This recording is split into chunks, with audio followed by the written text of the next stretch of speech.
Center Hice Productions. It is January 28th, 2024. Please hit the like, subscribes down below in the right hand corner. Muchly appreciated. Thank you for those who are following. I appreciate your support. Tell your friends and family. Please let's grow the channel. All right, this is exactly what it says. It's a review of last night's game. Montreal going into Pittsburgh and blowing it. They had this game and they blew it. Montreal seems to find a way to lose. And they did just that. All right, we're going to go to stats and very basic, straightforward game. I mean, at least it wasn't a disgraceful game like some of the games they've had prior to. At least this was a game, but they found a way to lose. That's just my point of it. Okay, final score 3-2 in overtime for the Penguins. Uh, Lars Eller. It was Lars Eller's night in Pittsburgh. 1,000, I believe it was 1,000 games, 1,000 points, something like that, or 1,000 points. He had a special night anyway. And if you know Lars Eller, he always has had success since he left Montreal. He had success when he was with the Capitals against the Habs, and he's doing the same thing. Nothing has changed. It's just one of those guys that has a lot of luck burning his old team. So he ended up being the first star of the game. The second star, Pettersson. Again, the way they pick these three stars is kind of a joke. Just because Pettersson scores the winning goal, they give you the first star. I don't comprehend the way they pick Molson 3 stars. To me, is a bloody joke, or whatever you want to call it. They don't know how to pick stars of games because, truthfully, Sidney Crosby was by far one of Pittsburgh's top players in that game.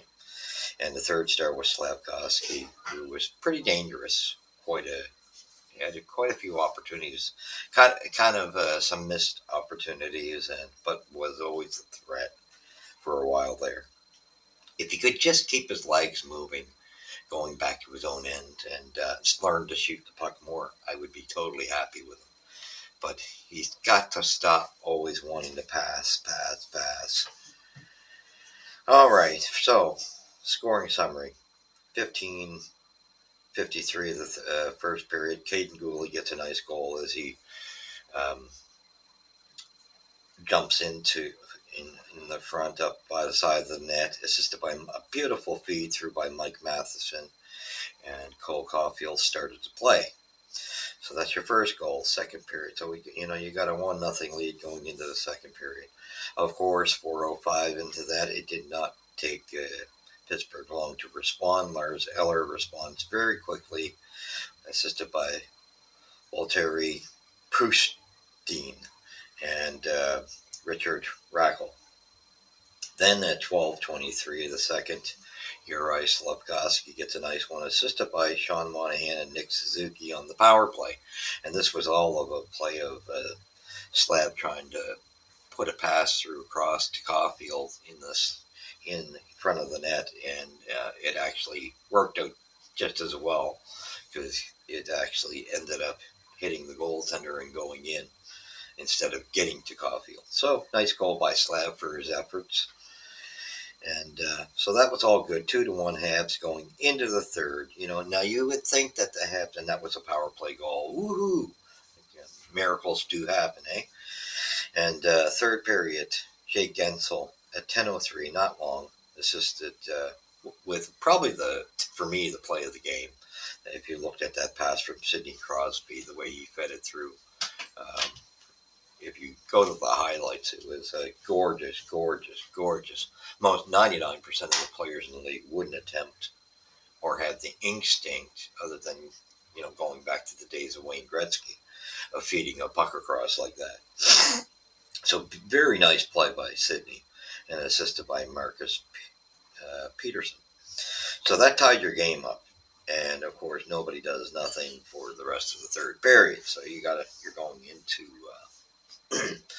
the overtime, and at 2:43, Marcus Peterson gets a goal on a 2-on-1 where the Habs blew it in OT, creating an odd man rush, which seems to be their middle name. We're going to give you odd man rushes up the yin yang so you can try to.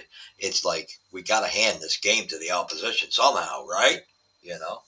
And so Marcus Peterson, assisted by Richard Reichel and Evangeline Malkin, who Malkin had a very strong game as well. So final shots 33-27. This was a better showing for the Habs. At least we were in this shot wise as well, performance wise. Hits were 23 apiece. Faceoffs won 36-23. For the Penguins, we really got our tushes kicked in that department. One power play goal for one power play, which was pretty good. 0 for 2 for the Pangs. And just imagine if they had their power play going, because usually the Pangs do have, they got so much offensive talent, even though the guys are older. They usually have that going, and we're lucky that they didn't. Penalty minutes, 4 penalties to 2 for the Habs. Giveaways, 4 to 6 for the Pens. Takeaways, 16 to 12 for the Pens. Block shots, this is where we did well again, 26 to 4. So, first period, penalty summaries. 9:19, Jordan Harris, 2 minutes for tripping. Second period, Chris Letang, 2 minutes for interference at 11:23. And then Caden Gooley at 17:44, 2 minutes for tripping. Third period, no penalties. But it seems like our defense seems to want to be the leaders in that department of penalties. And especially always in the third period. It doesn't seem to matter who's up to bat. And, it is what it is. I felt bad for Harris in the sense he's got a look on his face now when he plays that it's almost like a look of concern, like he's going to be the guy traded. Just that, and the guy plays real hard, and nice to see him back in the lineup. Yeah, he does tend to take some penalties, but so does Caden Gooley. Most of this defensive core takes penalties, Mike Matheson, so I wouldn't be stressed out if I was Harris, but he did have that look to me, that demeanor of, he seems to have a sad look to his demeanor, like he thinks he is going to be one of the guys traded. That's just a feeling I got from watching him on screen. And it's such a shame because he's one of the more consistent guys. Probably our best defenseman that's been that since he's been injected back in the lineup has been Kovacevic. To me, he's the most sturdy guy, and that's the guy they should be using on the penalty kills, because Mike Matheson is horrible on penalty kills. Let's be honest. That is not his strength. Why we would not, as an organization, as a coaching staff, utilize the guys who are better at it, and Kovacevic, to me, tends to be our leader in that department too. He's good at clearing out the front of the net, block shots. He's got speed, so he's kind of got all the ingredients, and he's got enough experience. So to me, this to me is a flaw in our defensive coach's decision making, and I will condemn his method of coaching that defense. That defense has got holes up the yin yang. It does not look like an organized unit. Now, that, mind you, that's not to say the offense.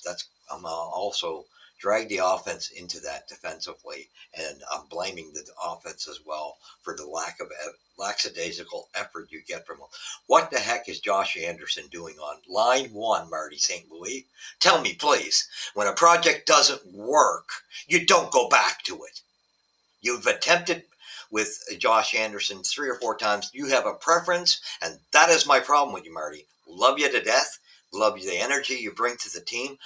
Do not like some of your decisions. Okay, I see a lot of flaws in some of your decisions.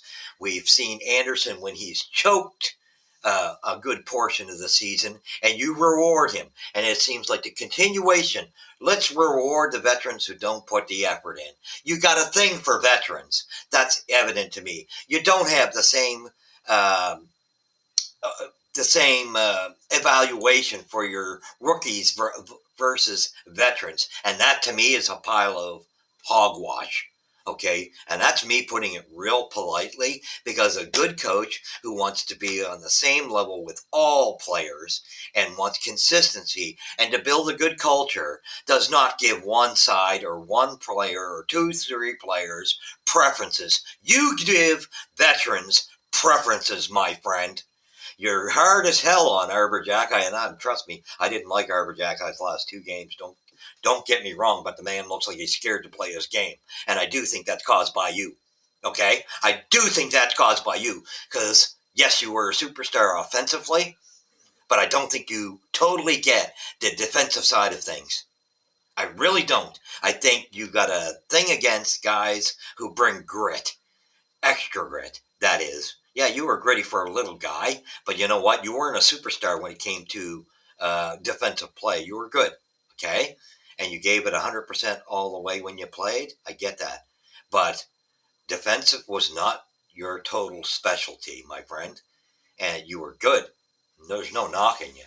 But there's guys who are way better, like Patrice Bergeron. These are specialists at defensive hockey. Guy Carbonneau, Bob Gainey, those are specialists. So you have to be in your face. Larry Robinson was that way.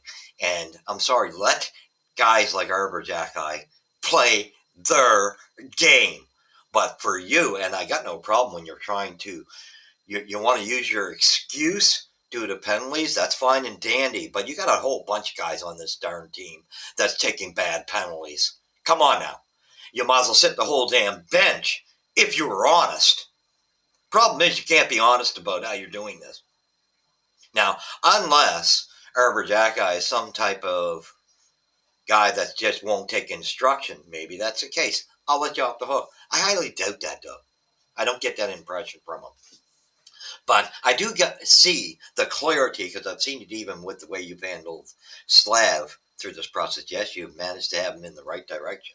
How do you move a guy that works on the first line and the first line had more success than it ever has since you threw it together? How do you break that apart and put a player who's got a major minuses? It shows the line one is ineffective when he's on it. Because any line you put Josh Anderson on, he is ineffective. And his stats verified. And I hate stats because I think stats are good to a degree. And I don't think they tell the whole story. But in Josh Anderson's story, I'll give Josh credit because somehow he's just manages to be uh, effective in the negative side of things for the team. It's just his game. Just not enough consistency and effort. And when he does rush, it's like he does not know how to tie a guy up. You watch his work on the boards, and as big of a man as he is, he always seems to lose the board battles. He finds a way to lose the board battles. So he's ineffective. Mind you, now I've seen him set up. He's been a little better at setting guys up, which is kind of nice to see. I seen him set up Nick Suzuki last night, and of course Nick blew it. And there's another story. Here's your captain. You guys want to, as Habs fans, I'm a Habs fan, but I'm an honest Habs fan. You want to blow and toot the horn of a guy. This guy is not a captain, Nick Suzuki. The effort I seen him put out there last night was pathetic for your representative as your captain. Laziness, there was a lazy streak. You watch him try to get back to the play. There was tons of laziness from Nick Suzuki. To me, I'm sorry, Nick Suzuki, I can commend him. He's a good hockey player. He's a line two player. He is not your leader, has no idea how to be your leader. And the only reason they put him there was for advertisement purposes, is why Hughes and Gordon put him there, a fresh face as your captain. Why don't you go and use common sense and use a face that is an actual leader? He might be an assistant captain. That's at best bet. Nick Suzuki is no captain. I'm sorry, Montreal Canadiens have not had a good captain since Brian Giunta. And that's the bottom dollar. We'll tell you how it is. But Mr. Martin St. Louis, I'm not the type of guy that, sorry, I respect your career and everything. But when you are clear out in the negative zone and in your lack of experience is showing in how you treat your team players. I'm surprised they haven't noticed this yet and picked up that there's a preferences you're making here. Because don't give me the garbage. If this was the case, Josh Anderson would have been sat more games than anybody. Brendan Gallagher would have had a lot of games sat. I can keep on listing up, pinging up players for you. Harvey Pinard gives you the effort, But this guy will not stay in the Montreal organization because he is far too small. He will not stay on our team. He will be successful somewhere else with a team that has big players to insulate him. We have too many small players, so that's not working out. But for this, the way you've got this, and Michael Pezzetta, there's another guy. He's not playing anywhere near to his specs that he played last year. You've got a whole lot of big problems, but yet you crucify the rookies. So I say get over yourself, St. Louis, and why Hughes and Gordon haven't put you in check on that department is beyond me. How do you expect Arbor Jacki to get any better if you won't allow him to play his game and even get some touches? This is the time for your team to make mistakes. This is time for your kids to learn. And you don't get that because you think you got a Stanley Cup winning club that is so close. Buddy, let's wake up to reality. This is no Stanley Cup championship team. If anything, you're more in lines of winning a basement award, right? Being in the bottom 10 of the league. Because why you put the pressure on to go beyond and not allow these kids to learn is beyond me. And that shows inexperience as a coach. Sorry. And your whole coaching staff, you're the only guy between you and Latowski that I say, like I said, I give you credit. You're a breath of fresh air in some ways, but I despise your favoritism towards veterans who don't deserve to be on the ice, and yet you sit rookies just because they make some errors. Let them work out, talk to them. Communication goes a long way. And get yourself a true defensive coach. Get yourself a true specialist coach, power play, and penalty kill. And that's all I have to say for today. Thank God the All-Star break is up and we get a break because it's been hard watching this team play. To be honest, we need a break. We found a way last night. We were just slightly outperformed. We got fortunate and had the lead for a good portion and shouldn't have had the lead because we were outperformed a bit. But at least we were in this one, though. We had a little bit of fight in this one, where the other 3 or 4 games we did. But we found a way to lose, didn't we? We found a way to lose because the inconsistency and the structure defensively. You have no structure defensively because your veterans don't even understand to stay in their own position. And that's where you hear it here at Center Hice. You got it first from somebody who will tell the crew the way it is. So we will catch you after the All-Star break. God bless you. Tell your friends and family. Hit the likes and subscribes. Where you get it true. Where you get it honest. Here at Center Hice Productions. God bless.